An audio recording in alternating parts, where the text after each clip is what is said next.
used to attend, Senadus, come on, where are you? We used to attend geography classes, and then after that we would adjourn to the home, uh, up and on. Up and on. Sampina, up and on. I Shen thought the school was Shen, do very, you still remember singing that song? I thought the school was very sexy because Yes. here girls came to the school, and then of course you interested in a particular girl, and at assembly they were saying up and on, and your little brother was Oh, what? Singapore. Yeah, up and on. My goodness, there he is. That's your dad, right? Papa? Yes, Yeah. it looks like him. That's him. Next to Wow. me. This is in some kind of mine in Johor Bahru, and there's another one in the home of Mrs. Chong. It's here, huh? Yeah. Okay. Hello, everyone. This is Kemlyn Tan Backby, aka the Blue Mermaid, with Q's Blue World. Welcome. Today, this show, you've got to meet Robert Yeo. Robert is a poet, a playwright, a writer, and a creative in Singapore. And today we are blessed to be in Payoh in his home. I am so honored that this is our backstage pass. So today I'm going to introduce to you this amazing person. Would you tell us a little bit about who you are and what would you like the world to know about you?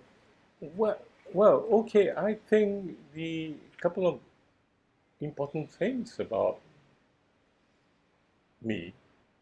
Well, I don't know if important to me. I don't know about my readers. That I was born in 1940 and went to school during the colonial period, so that my curriculum was very much an English-loaded curriculum, which had the usual colonial things like, in literature we would do Shakespeare, Jane Austen, the classics, that sort of thing. And I always say to myself that the formal curriculum in school was exciting, but looking back, I think colonial Singapore was quite open, because in addition to the formal curriculum, which had English classics, which we studied, okay, we had the informal curriculum, which was American. So, I mean, informal in the sense that while we was learning to quote Shakespeare, we were listening to pop songs from the US. Yes. Okay. Yes.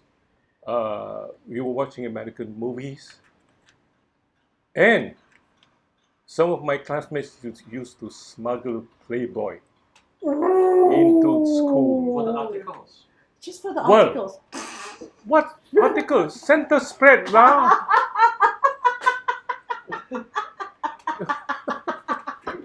They would bring it to class and they would pass it underneath our desk like that. You know what I mean?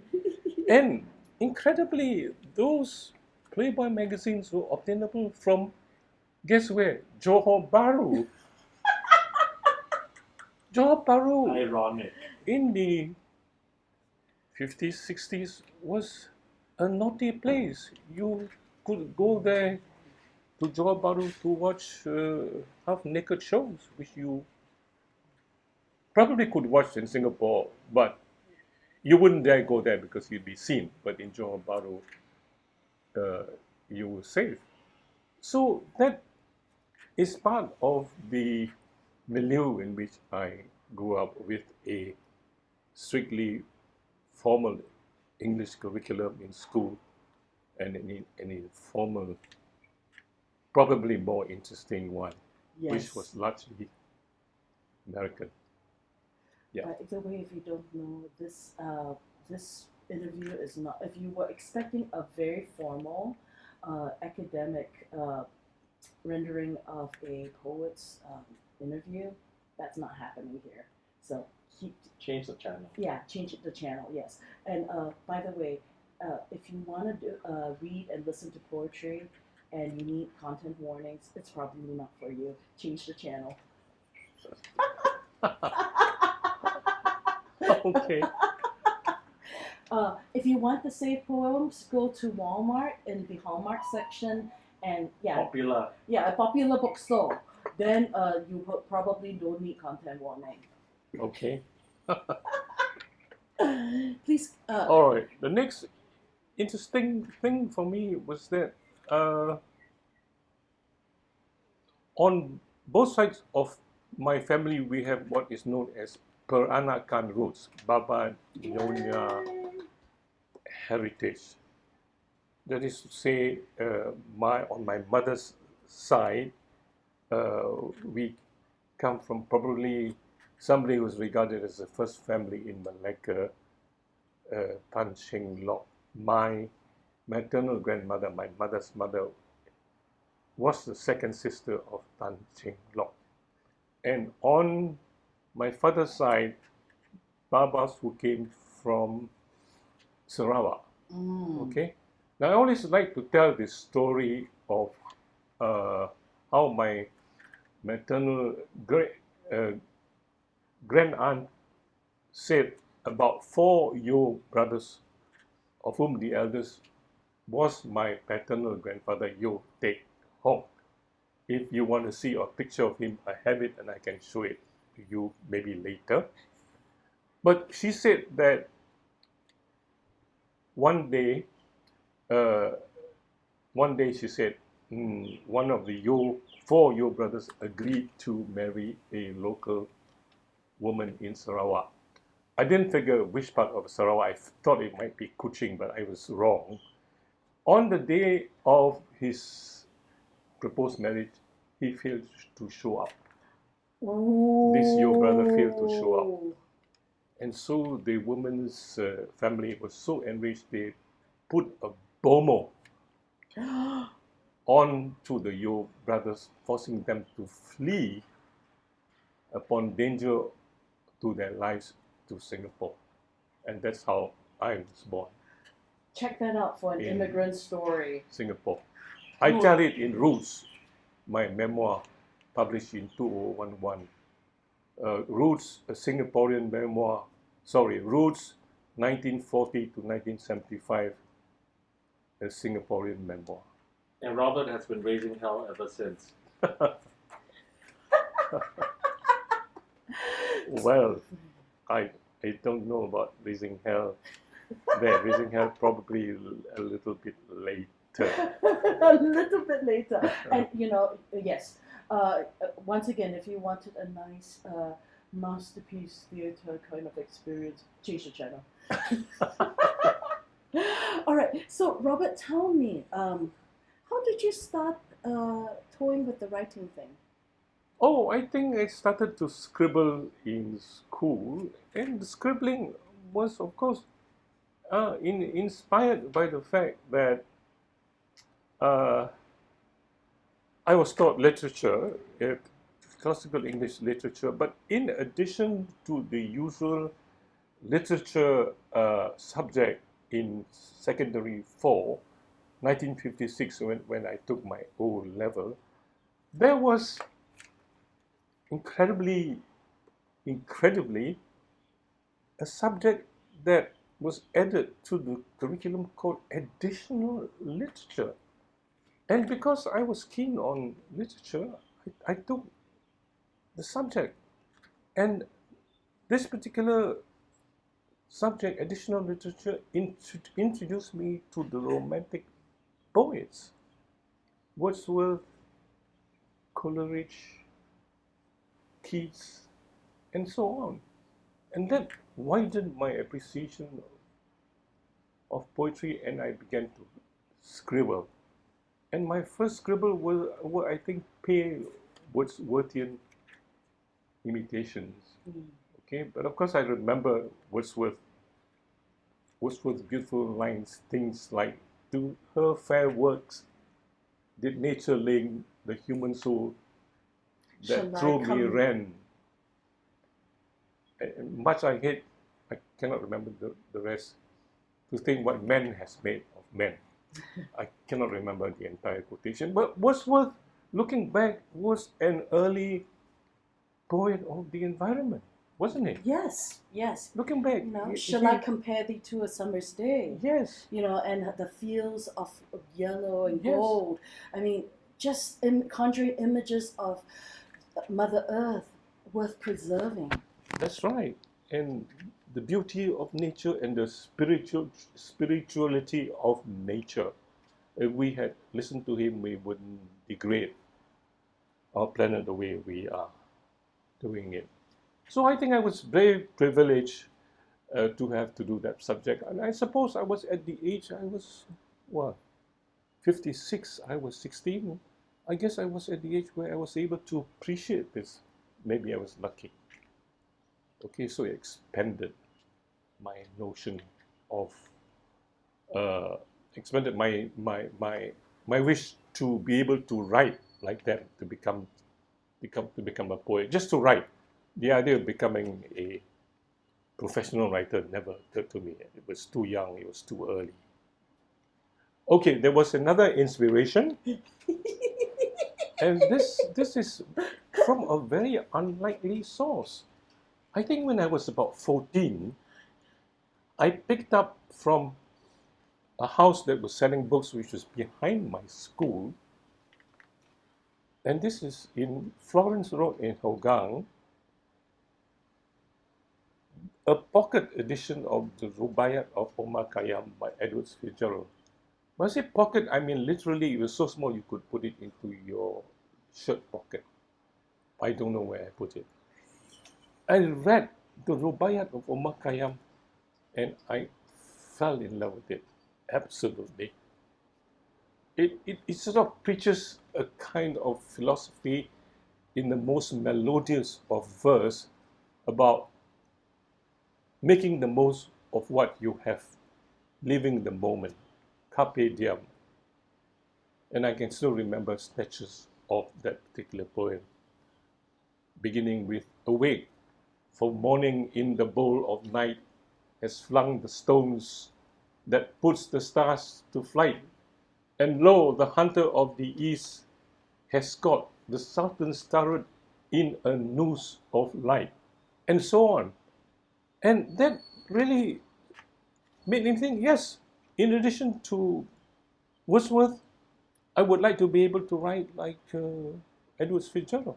So, those were the beginnings, if you like, of writing poetry, of my literary career. Oh, that sounds magical.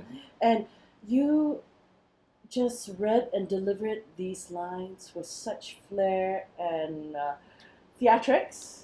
Besides poetry, do you do any other art forms? Do you write in other genres? I've written in many genres, Cam.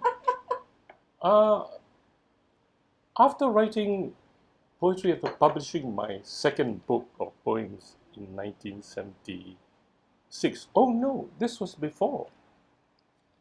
My first book of poems was published in 1971. And then the second book was published in 1976, called And Napalm Does Not Help. Between 71 and 76, I had a play performed called Are You There, Singapore? You can see the poster there, Are You There, Singapore?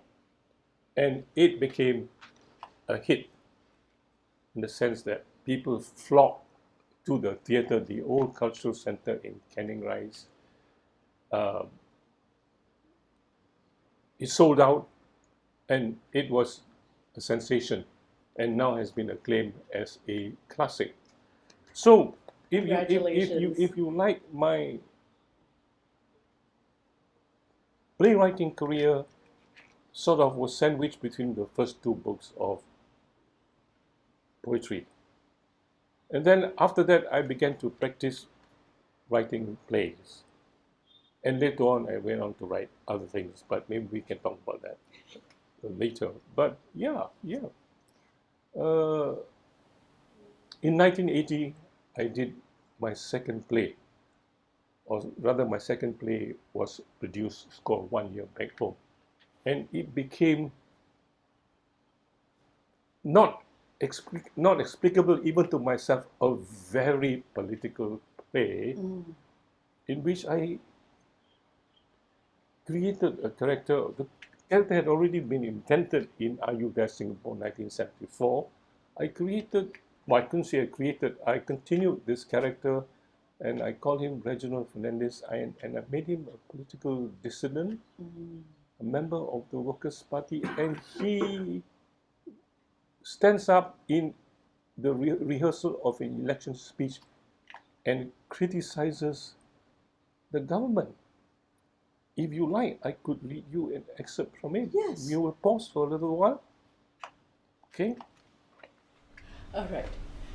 We have Robert Yeo reading to us a naughty bit of one of his plays.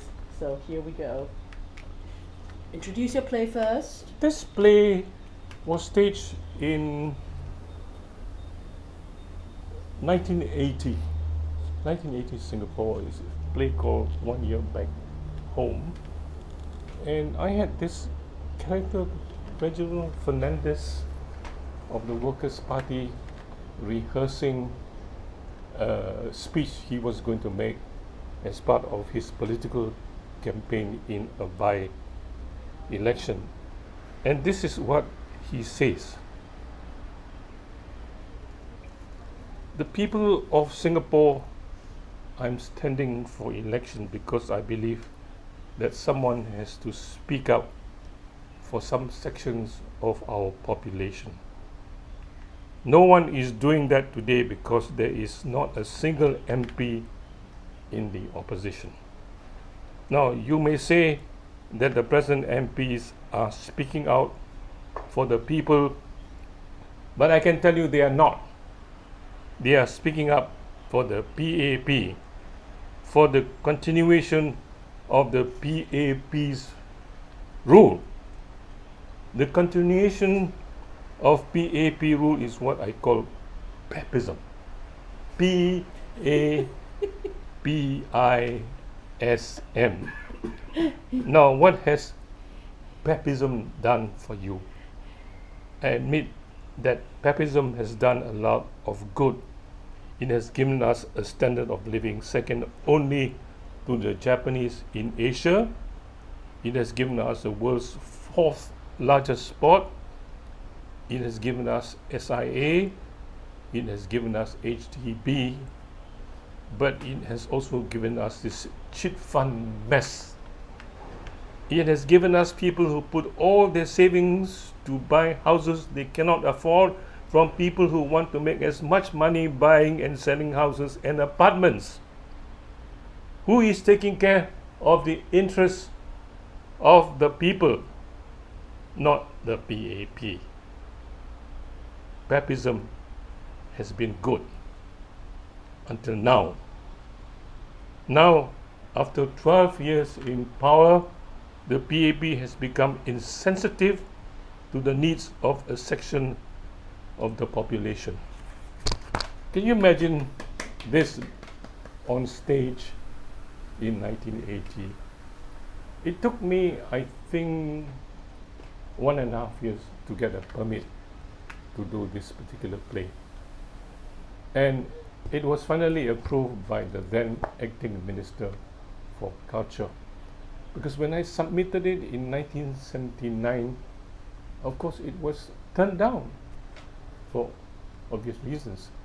So I appealed to the government to say, you should be doing Singapore plays to promote Singaporean drama. I must say though, at that particular moment, I was also, in a sense, serving the people or serving the government, if you like, because I was chair of the Drama Advisory Committee. And so I was in this sort of peculiar position where I was saying to the government, okay, Here I was advising the government, and the government has refused to allow my play to be performed.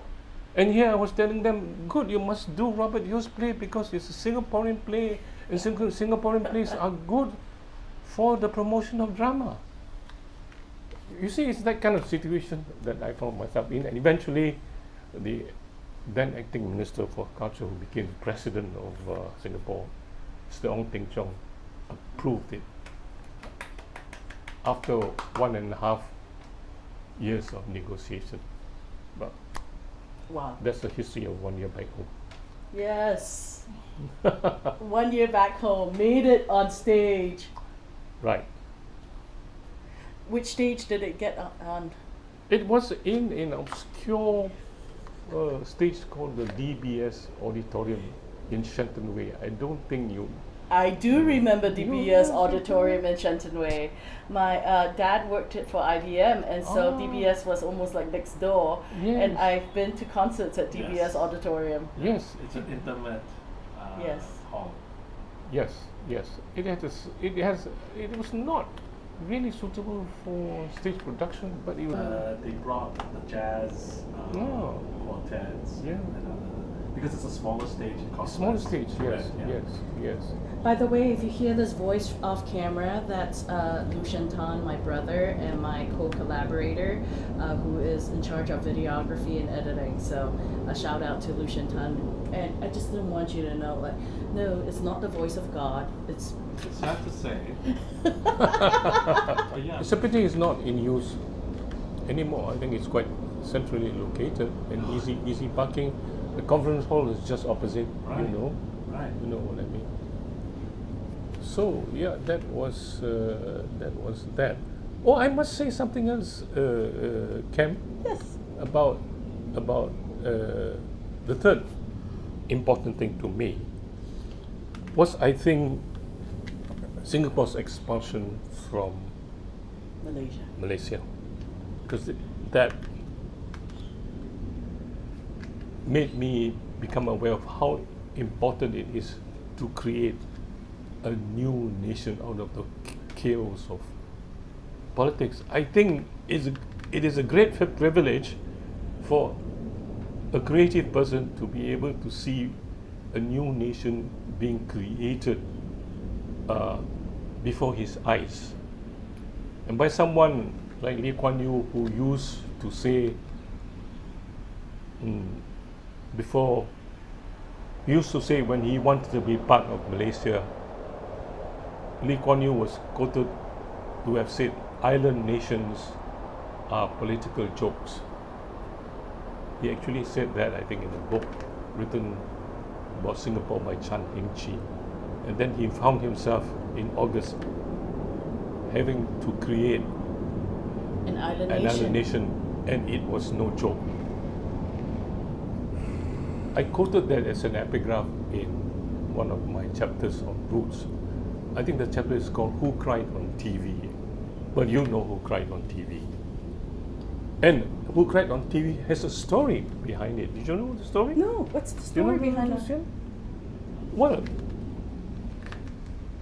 the cameras were on him when he was giving this press conference to announce that Singapore has been expelled from Malaysia.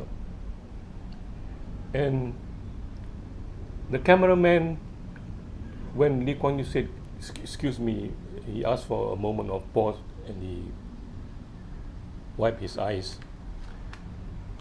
And TV cameramen are trained to move your camera away from an embarrassing scene.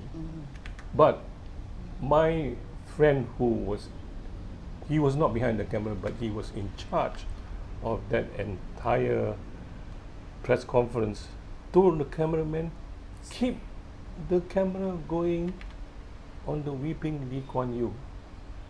And that created probably the most iconic image in the story of Singapore's relations with Malaysia. Wow. Yeah. And that film was Chandra Mohan. I also recorded it in Roots. How he told the cameraman keep the camera on the distraught Lee Kuan Yew, and wow, what an image to see Lee Kuan Yew wiping a tear or tears on TV. Do you know that moment is contested? Some accounts say that we chose to leave, but in actuality we were expelled in exile from Malaya. Actually, Lucian, the real story is we were not expelled. We had agreed, and this agreement had been penciled in Kuala Lumpur, and the person who was in charge of this agreement is the former Minister for Law, Eddie Barker. It was revealed in a biography of him that he and the Malaysian leaders, particularly Tun Razak, had agreed on the separation of Singapore from Malaysia.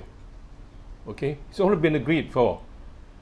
But the announcements I think made was from the Singapore side that we were expelled, so that it could create a sense of crisis, so that Lee Kuan Yew could galvanize the population, and Rajaratnam could say, you know, we need to create a new Singapore for survival. You check out the book about Eddie Barker and his great contribution to Singapore separation. So is this the same Barker for like Barker Road in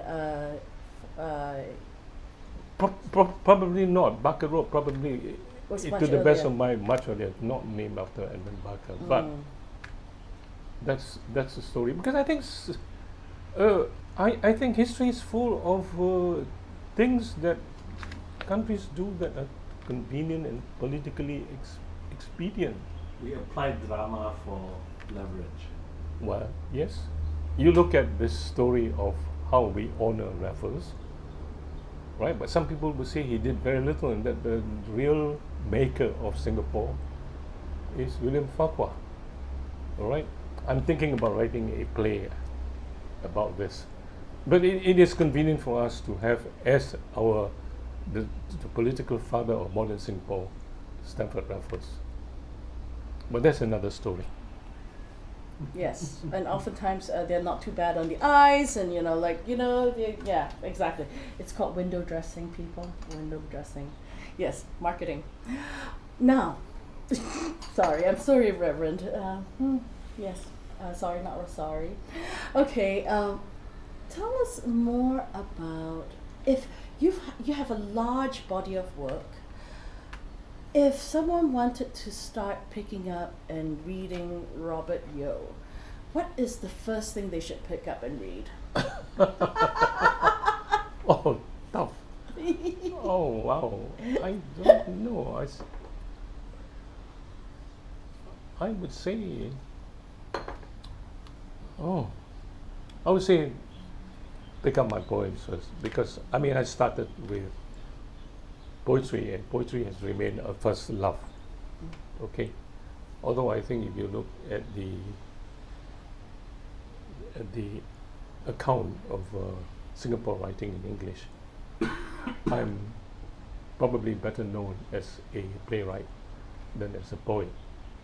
As a playwright, I can claim pioneer status, which I cannot in poetry, because in poetry the pioneer status is claimed by people like Edwin Tambo and the Malaysians Wong Pui Nam and Yi Tiang Hong, who wrote in poetry in English and published in the 50s and the 60s. There is an earlier story of the Teo brothers who had published poetry between the wars, and their poetry was discovered about 10 years ago, but that's another story that I'm not talking about, okay? But I suppose, I won't say I suppose, it is, critics have said that in theatre I am a pioneer. So okay, happy to accept pioneer status lah. You know what I mean? So I suppose if you ask me, then secondly, read my political plays. And lastly, read my memoirs, because the memoirs appearing in 2011 attempt to do a kind of summing up of what I tried to do in poetry and what I tried to do in plays. Okay, so that's it for the moment. I'm not done yet. I'm got my memoirs too, but I applied for funding from the National Arts Council, and they turned me down. So I have to go in elsewhere to publish Roots too. I'm mentally, physically feeling okay, and I'm thinking of writing a couple of plays. And actually, I've written a novel, completed it. I've shown it to some friends, and they've given me some criticism, so I'm putting it aside and coming back to it later. Excellent. So, I'm 82, feeling physically and mentally good, and I hope to be able to go on as long as, I was about to say God willing, but I'm a secular person, so probably the phrase God willing doesn't apply. So what would you say, Cam? Who's willing? Lucian? I can't say. Carpe diem. Carpe diem. Yeah. But carpe diem, I suppose, yes. I don't know. You don't have always to give a nod to a deity, right? Right. Because I don't. Except That's- based on what I've heard, it's more like Carpe the effing diem. Gasak the diem. Full send. Oh no, I don't know. I really don't know what to say. I can't use the word God willing in the sense it's meaningful to me because I'm agnostic actually. You know, so God willing doesn't make much sense to me. So then use self-orientation. You know, Call you know, it, yeah. you know, if my condition willing or my presence willing. Yeah. Yeah. Okay, so do you have a poem that you would like to introduce to my audience? Okay. Should I I'll, pause again? yes, pause, please, Lucia. I'll read you. It's called 9th August. We'll find a poem. This is 9th August 1965, all right. page 19. This is sort of my collected.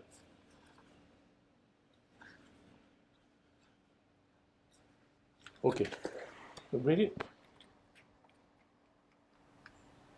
9th August 1965. Let me start again. This is a poem which reflects on a journey that I made with two other colleagues during the August holidays. We were going to go to the east coast of Malaysia, and I was with two colleagues, Chinese guys, going to the east coast of Malaysia, which of course is predominantly Malay. And this was, I think we entered Malaysia in 8th of August, and you know what happened on the 9th Yes. of August. So we found ourselves now in a neighboring country, another country, because we did not anticipate what was going to. Illegal status. What would you say? Illegal status. Yes, I suppose so. Okay. Undocumented. 9th August 1965. Our careful scanning of the cloudy sky presaged at worst some rain. So when it burst, we three were soaked. Out of doors, playing unprepared for this hasty hurricane. The soil on which I stared, my just getting to know you soil, Pudu Road, Kuala Lumpur, became suddenly my neighbors. Who moved the fence, decreed the new boundary complete with barbed wire? I have two aunts down here, uncles and cousins in Johor. How can I now go up to the East Coast. I've never been soaked like this. The chill implodes. There's a clutching in my heart. My nose is dry as my throat. Suddenly, we solemnize separate official shores. But to the sea, mangrove or coconut, Changi or Mersey, is not land. We are not politicians deciding. We are the public accepting the proclamation of a subverted syllogism that will gnaw in private. That's my separation poem. Wow. The metaphors were gorgeous. You sandwiched the fence and the separation of immigration in the whole wrapping of the weather and the rain and the tears. It's Yes. gorgeous. Oh, thank you. You were supposed to not make me cry. I was about to say you. I'm glad you like the poem, but I don't know. It's a poem that you will like. It's a poem that, as you say, that you can identify with Yes. the sense of shock that the three of us experienced. Because the next day, on the very same day, we decided to return to Singapore. It didn't make sense anymore to drive out. And you must have been East you must have been grieving, shock and grief, and Of course. the whole grief cycle was being ignited. Yes, of course, yes. Contemplating future. Yeah, because we What were does this mean for you and your futures? we were sold on the idea that our existence depended on a union with Malaysia. Because we cannot live without chickens. You're right. Why didn't I think of that? That's a fantastic start That's to a a very, series. We very, cannot live without chickens. very great intervention, Ken. Yes. Bloody hell.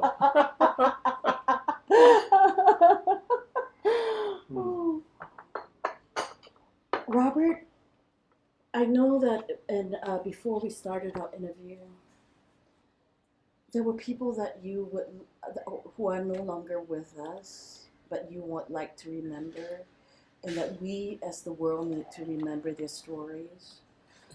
Would you like to tell us about Arthur Yap and why we should know him? Arthur Yap was in school with me a couple of years after me, younger than me, in St. Andrew's School, and he showed early signs of talent when he contributed to magazines in the university, and in school we were not that close, but we got closer years later, because in 1971 I was an activist, in the sense I don't just write poems, but I put together anthologies and get money to publish things and so on and so forth. And in 1971, I got Arthur Yap, me, and 3 other poets to do a book of poems together called 5 Takes. And I was instrumental in getting the money and the poets. And we put this book together. I realized after, okay, we put this book together, I think that was in in the late 60s. And in 1975, I think it was, wait, let me get I've got my dates muddled, so maybe just cancel this part. Wait. I think in the late 60s, I was instrumental in putting together 5 poets in a book called 5 Takes.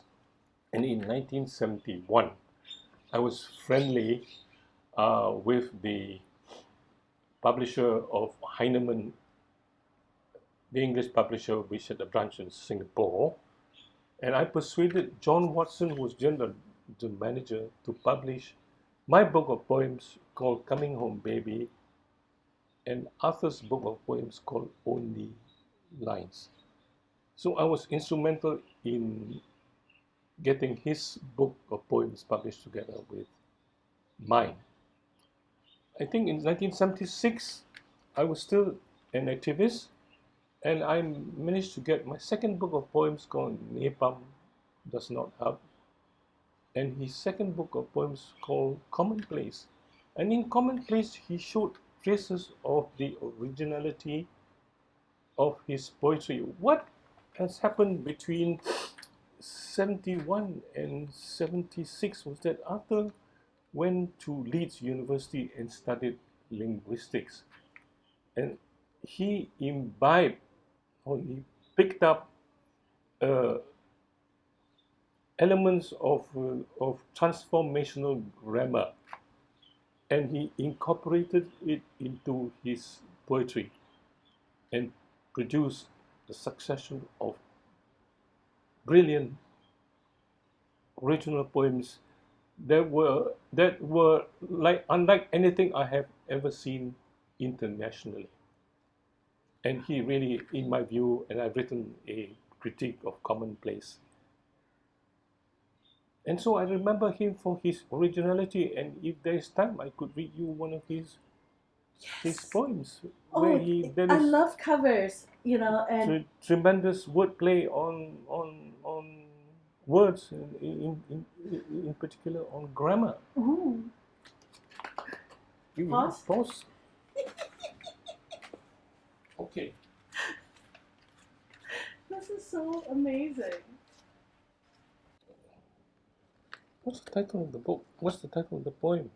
I should have prepared better for your coming. No, you're going with the moment. Okay. Carpe the fucking diem. Down the line, it's Commonplace. Okay, wait. It's a poem called John, which he plays with words. Wait. Oh, come. Okay, it should be here. Come on. Yo. No, Robert Yeo. Wait.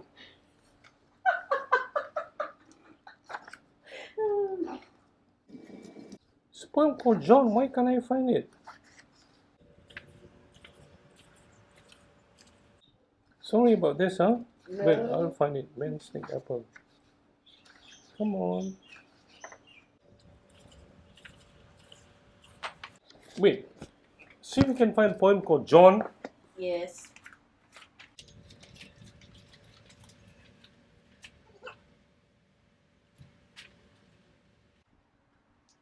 This one no John like.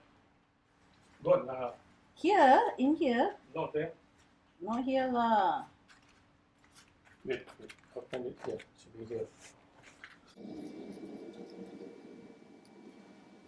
Commonplace, is it? Yeah, I'm going to find something. I cannot find it. It's so fun, huh? fun. Alright, look on this one. When being fun is not fun. Yeah. So fun.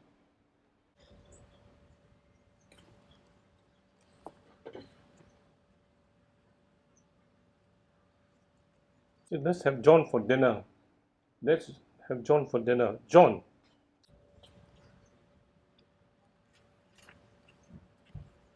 Hold on, I'll find it.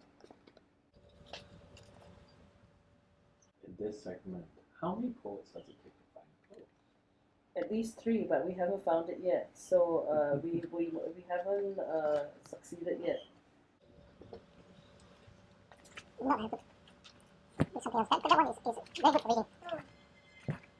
This one 没有啊。没有 没有 John. 啊，没有 John 啊。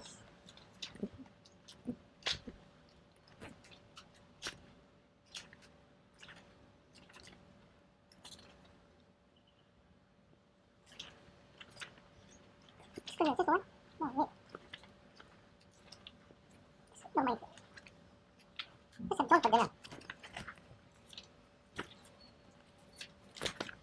yeah, when you want to find something. I'm reading the Coffee House Cockpit Hotel. No, it's parts of speech.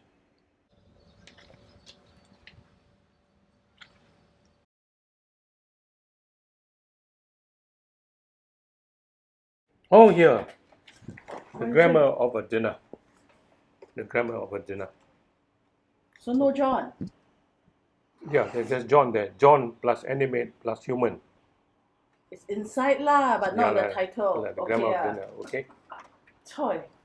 okay. Back with Robert Yeo. 3 hours later. The All grammar right. of a dinner. Okay. Would you introduce the poem? Yes, like it's called the grammar of a dinner, and it's a witty satiric piece about that makes fun of language, that makes fun of grammar, and that incorporates his knowledge of transformational grammar. I think transformational grammar is something that owes something to Chomsky. Yes. Noam Chomsky. Noam Chomsky. Yeah. Okay. MIT. And I'm going to read University it. of Arizona now as well. He was with Harvard, wasn't Yeah. Yeah. Mm-hmm. Yeah. Yeah. Everybody wants Chomsky. he? Yeah, he's also great critic of the American policy, particularly American foreign policy. Right? Oh. Okay, it's called The Grammar of a Dinner. Let's have chicken for dinner. Let's have chicken for dinner. Not today. Someone else, somewhere else, someone else utters, let's have John for dinner. We are alarmed by the letter, but a dinner too has its own grammar, and we are assured by grammarians both utterances are in order. John plus animate plus human couldn't be passed off as repast. Chicken is plus animate minus human and can end up in any oven. If we combine the items of grammar the way things in cooking are, we would then have, let's have chicken for John for dinner. Let's have chicken for dinner for John. Let's have for John chicken for dinner. Let's have for dinner for John chicken. But probably not. Let's have John for chicken for dinner. Let's have for dinner John for chicken. John is a noun holding knife and fork. Chicken collocates with the verb eat. Grammarians favor such words as delicious, and John eats happily. But in a gastronomic dinner, taxonomic John isn't to eat deliciously. I think it's Nice. Oh my goodness, that was hilarious. It was Yeah. wonderful. So after Yap is an original. I've not seen anybody writing like this internationally. You know, sadly, he was stricken with nasal cancer and died some 10 years ago. But I will always remember him as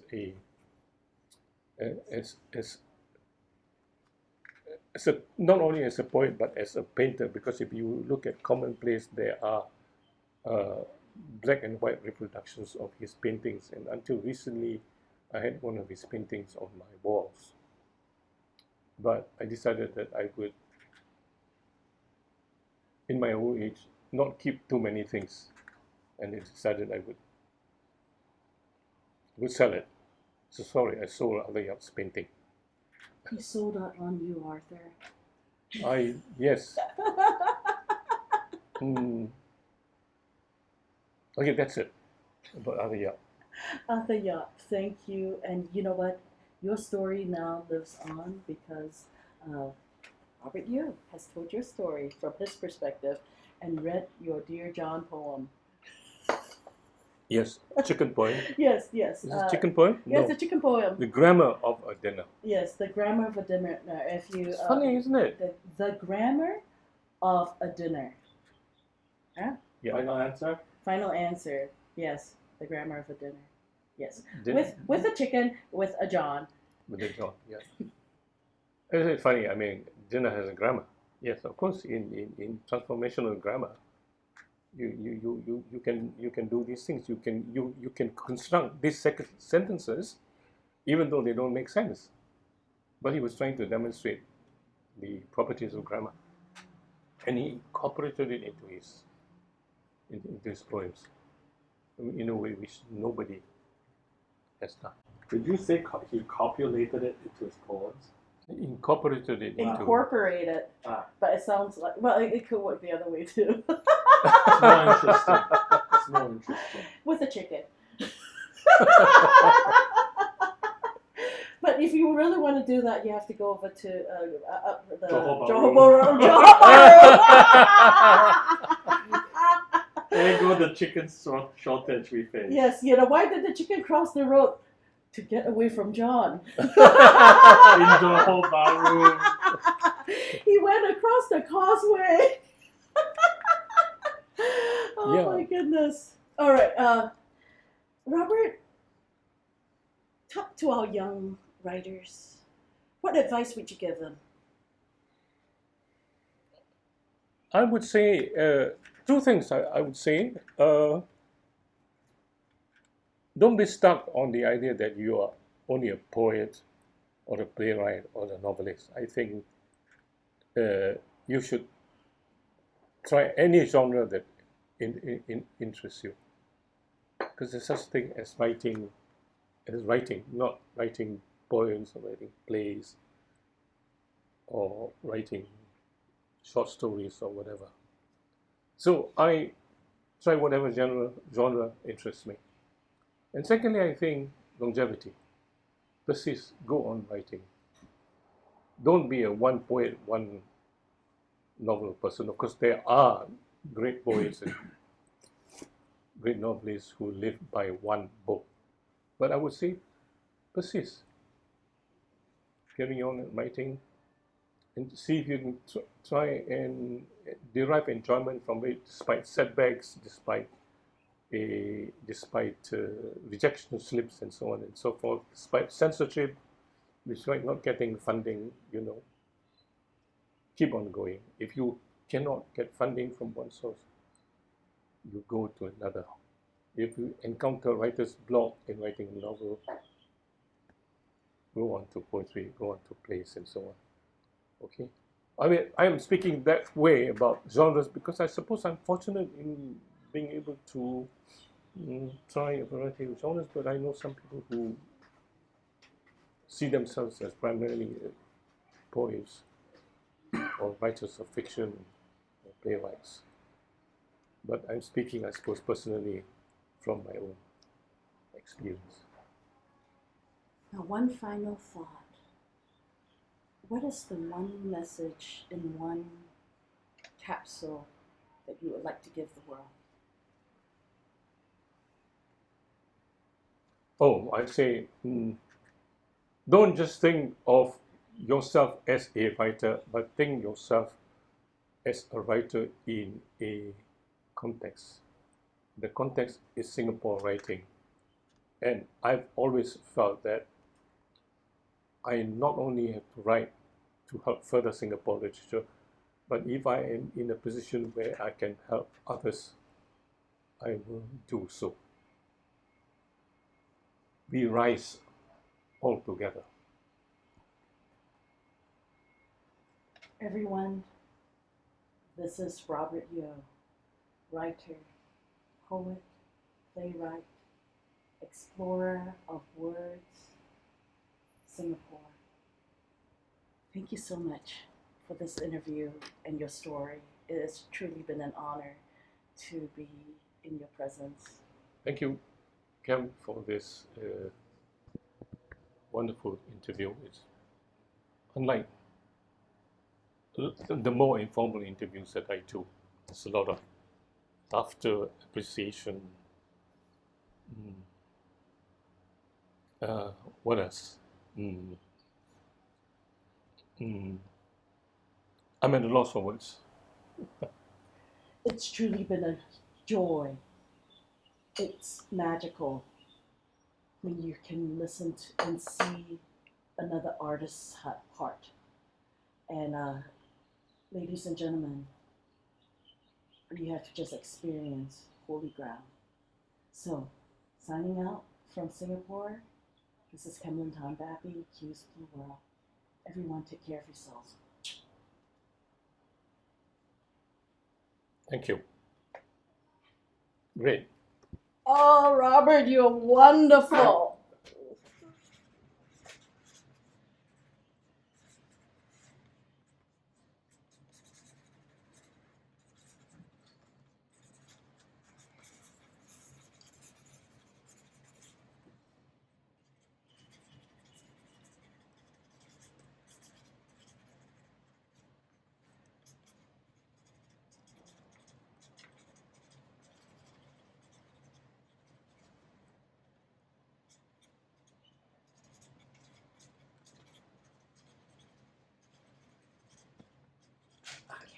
Thank you very much.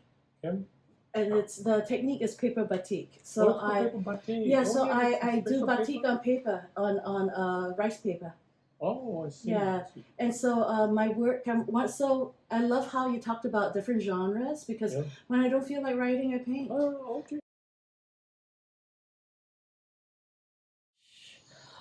We appear, me here at last on the ground, you in midair, sending the clowns. Isn't it bliss? Don't you approve? One who keeps tearing around, one who can't move. Where are the clowns? Sending the clowns. Just when I stopped opening doors, finally knowing the one that I wanted was yours, making my entrance again with my usual flair, sure of my lines. No one is there. Don't you love farce? My fault, I fear. I thought that you want what I want. Sorry, my dear. But where are the clowns? Send in the clowns. Don't bother. They're here.